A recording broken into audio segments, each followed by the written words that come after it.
సరస్వతి తెలుగు సాహిత్యం ఛానల్ను వీక్షిస్తున్న అశేష తెలుగు సాహితీ ప్రియులకు నా హృదయపూర్వక నమస్కారములు. నా పేరు కంబం సిద్ధారెడ్డి. వీడియోని వీక్షించే ముందు నాదొక విన్నపము. ఈ వీడియోని మీరు లైక్ చేయండి, షేర్ చేయండి.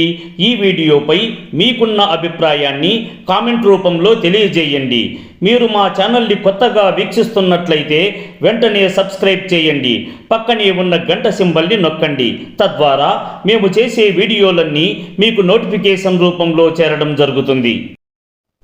ఈ వీడియోలో నేను జాసువా గారి గబ్బిలము కావ్యములోని 2వ భాగములోని 11 నుండి 20 పద్యాలను మీకు వివరించబోతున్నాను.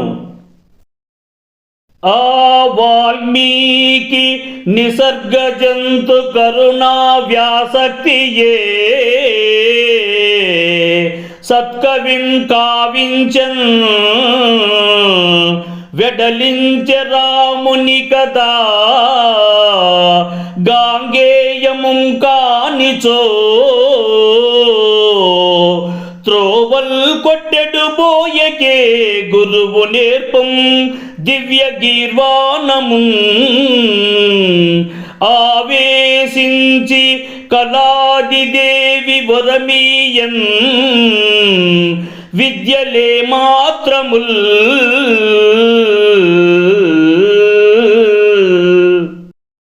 ఆ వాల్మీకి మహర్షికి జంతుజాలము పట్ల ఆయనకున్న స్వచ్ఛమైన కరుణతోడి ప్రేమ ఆసక్తియే అతనిని ఒక మంచి కవీశ్వరునిగా చేసి ఒక ఆదర్శమైన అన్ని గుణాలు ఒకే వ్యక్తిలో మూర్తీభవించి బంగారం లాంటి రామకథను రచించునట్టి ఒక కవీశ్వరుని చేసినది.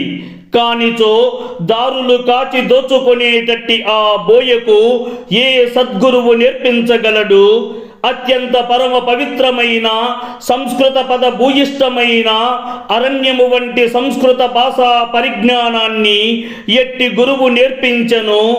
ఆ అమ్మ చదువుల తల్లి అయిన సరస్వతీదేవి వరమును ఇవ్వగా ఇక సకల విద్యలతోడి పాండిత్యం రాక ఏం చేస్తుంది?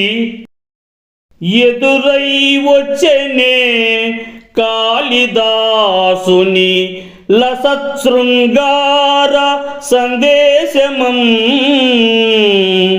బుధ మార్గంబునన్ తద్రసంబులు ధ్వనుల్ ముత్యాలు వర్షించెడిన్ 10 ఏండ్ల పురాణ మేఘమనుచున్ భావింతువో నిత్యము 16 ఏండ్ల వయస్సు కూర్పదే సుకావ్య స్పర్శ జేజమ్మకు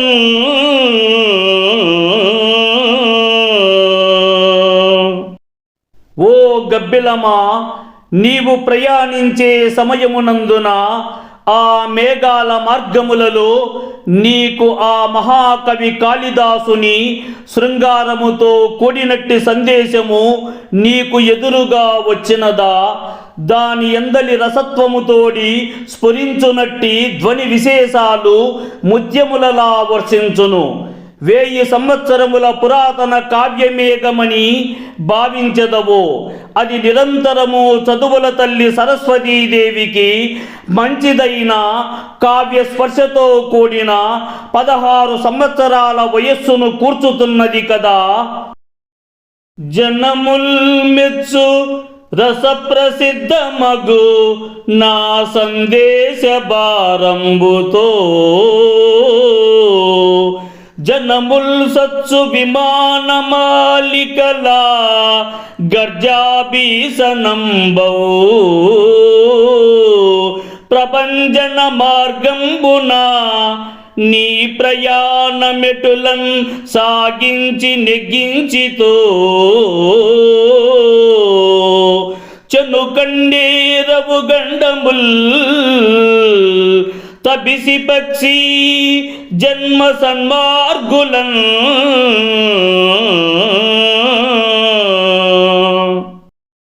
ఓ ముని పక్షీంద్రమా, యావత్ జన సమూహమంతా మెచ్చునట్టి గొప్పదైన కవిత రసస్ఫూర్తిదాయకమైన నా యొక్క సందేశ భారాన్ని అక్కడి అనంతాకాశంలో సంచరించడి ఆ విమానాల గుంపుల భీకర గర్జన మోతలతో ప్రజానీకము చచ్చే ఆ వాయు మార్గాలలో నీ యొక్క సుదూర ప్రయాణం ఎలా ముందుకు కొనసాగించి ఎలా విజయవంతము చేసితివో కదా. అయినా జన్మతః మంచి దారిలో నడుచునట్టి వారికి ఎట్టి ఆపదలు కూడా వారిని భయపెట్టలేవు కదా. కన్నులు ధన్యంబులుగా కన్నావే మంచుకొండ, గగనము శిరముం తన్యడు దాని అమరగవి, వెన్నవలెం ధవల రుచులు పిండెడు దానిన్.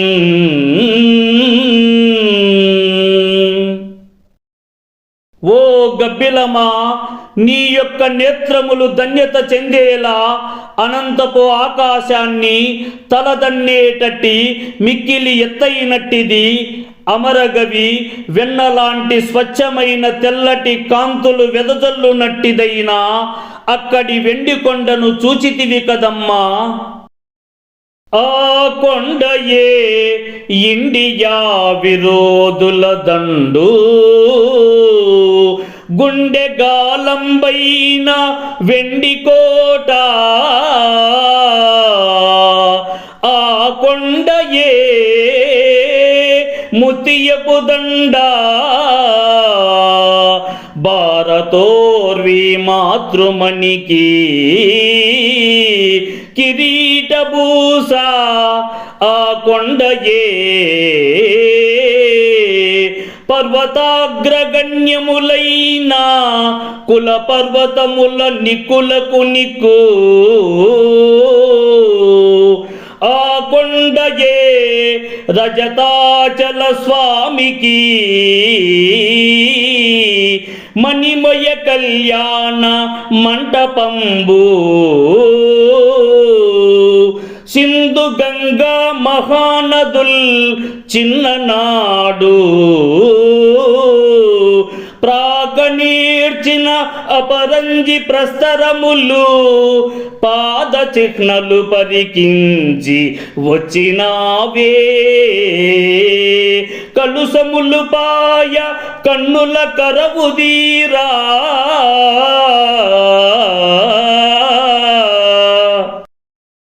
హృదయమును అబ్బురపరచునట్టి ఆ కొండయే మన సువిశాలమైన భారతావనిపై దండెత్తి వచ్చేడి శత్రు సమూహాల గుండెలలో బల్యంలా ఎదురొడ్డి నిలిచినట్టిదైన వెండి కోట ఆ కొండయే.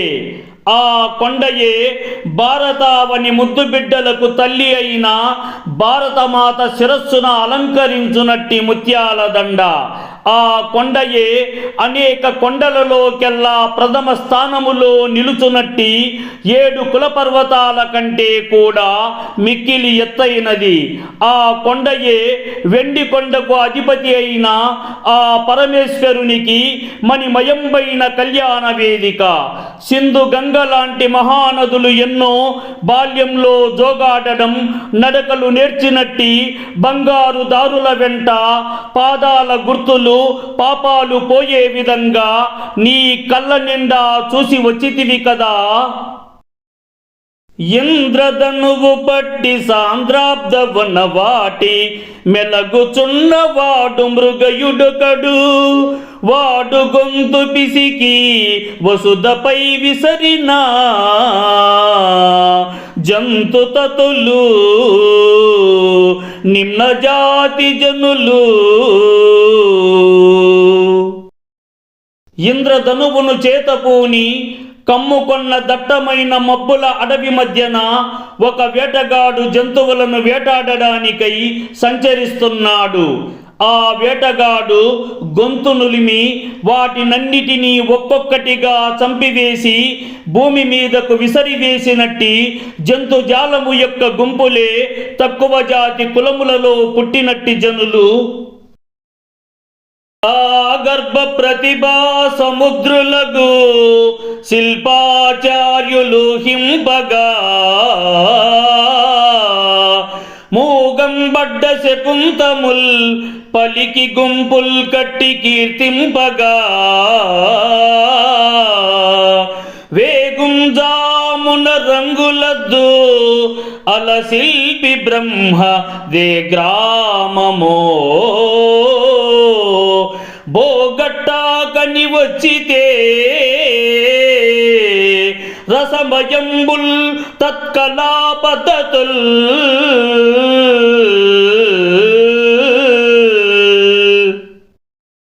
ఓ గబ్బిలమా, జన్మతోనే సముద్రమంత విశాలమైన ప్రతిభావంతులైన శిల్పాచార్యులు ఊహించేలా మూగపోయిన పక్షులన్నీ తెలతెలవారుతుండగా గుంపు గుంపులుగా కిచకిచ ధ్వనులు చేయగా రకరకాల రంగులను అద్దునట్టి ఆనాటి శిల్పి బ్రహ్మది ఏ గ్రామమో వాని వివరాలన్నీ తెలుసుకొని వచ్చితివా?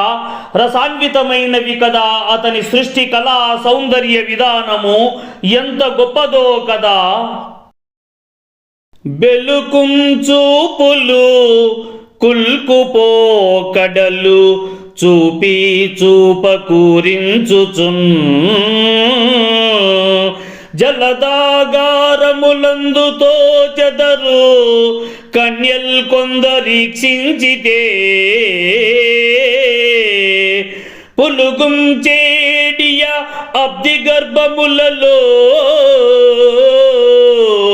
ముత్యాలు పండించి భూముల కర్పించదరంట మేటి గహనంబుల్ సృష్టి వైచిత్ర్యముల్. ఓ ఖగమిత్రమా, చంచలత్వమైన చూపులు కులికే పోకడలును చూపులకు అంది అందక అనగా కనిపించి కనిపించక ఊరించుచు ఆ మబ్బులనే మసక గృహాలలో కొందరు కన్యాస్త్రీలు నీకు కనిపించెదరు. చూసితివా?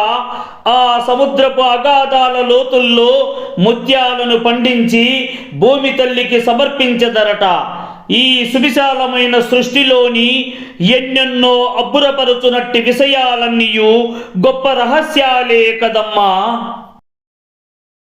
ఎంత కోయిల పాట హృదయయ్యనో కదా చిక్కు చీకటి వనసీమలందు ఎన్ని వెన్నెల వాగులింకిపోయనో కదా కటికి కొండల మీద మిటకరించి ఎన్ని కస్తూరి జింకలీడేదెనో కదా మురికి తిన్నెల మీద పరిమళించి ఎన్ని ముత్యపురాలు భిన్నమయ్యనో కదా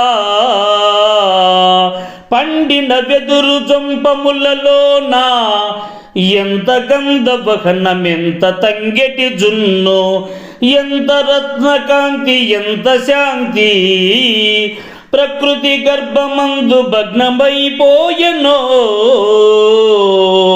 పుట్టరాని చోట పుట్టుకతనా. ఆ కమ్మనైన కోయిల పాట ఎంత వ్యర్థమైపోయినదో కదా.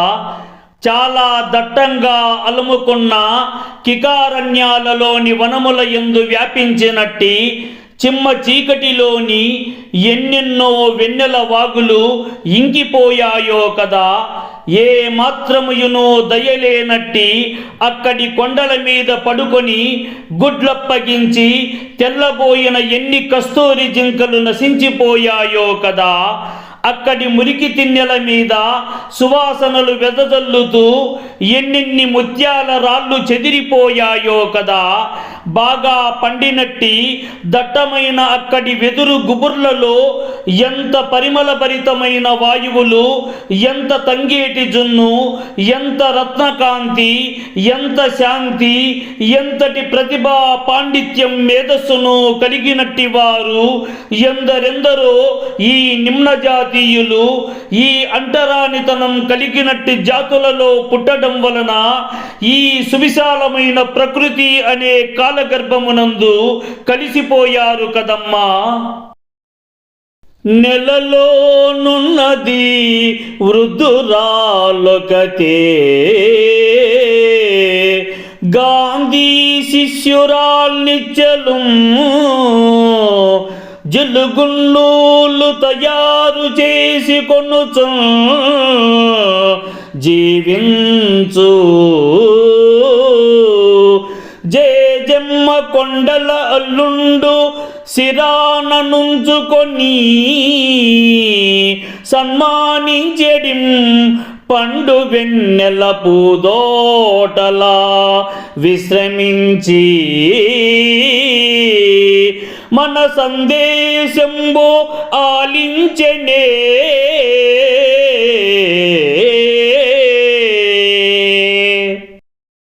ఆ చంద్రబింబములో గాంధీజీ శిష్యురాలైనట్టి ఒక ముసలామె ఒకటి ఉంది. ఆమె ఎప్పుడు కూడా నిరంతరాయంగా రాట్నముతో మెరయునట్టి నూలును ఒడుకుతూ అనగా తయారు చేసుకొనుచు జీవనము కొనసాగిస్తూ బ్రతుకుతూ ఉంటుంది.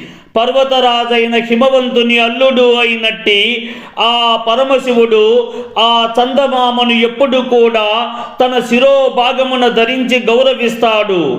ఆ చంద్రబింబము నుంచి విస్తారముగా వెదజల్లునట్టి పండు వెన్నెలలనే కాంతి పూదోటల్లో విశ్రాంతిని తీసుకుంటూ ఉన్నట్టి ఆ పరమశివుడు మన సందేశమును వినియున్నాడా అమ్మా.